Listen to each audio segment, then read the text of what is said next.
If you can see images coming out of Minneapolis right now, like the one of the elderly gentleman who is being detained and walked down an icy street with no shirt and no pants on and still be defending what ICE is doing, you are on the wrong side of history. There's no gray area here.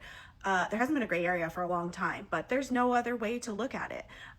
This man was a citizen and thankfully has already been released, but I don't even care that he was a citizen. We shouldn't be treating undocumented people this way either. And if that's what you're thinking when you see these images, you are on the wrong side of history. If you're thinking that it would have been okay if he was undocumented.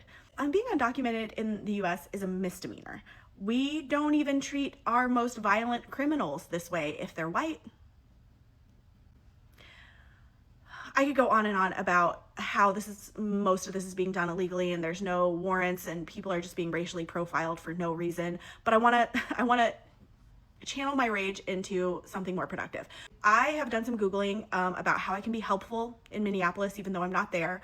If you do a Google search for that, a Reddit thread will come up at the very top of the Google search, and it will give you a master list of organizations that are being helpful in the area and how you can help even if you're not there.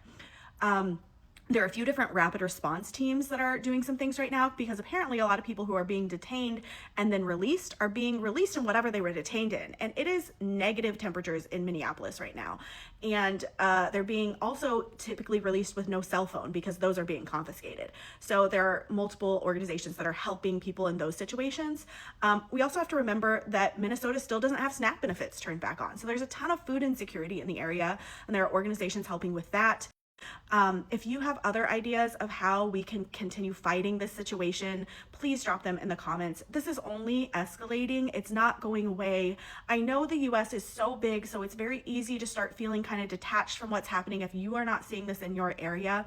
But if you're not seeing these images, you're not looking because they are everywhere right now. And we cannot be turning a blind eye to what is happening. I don't even really know what else to say. Yeah, please drop ideas if you have them.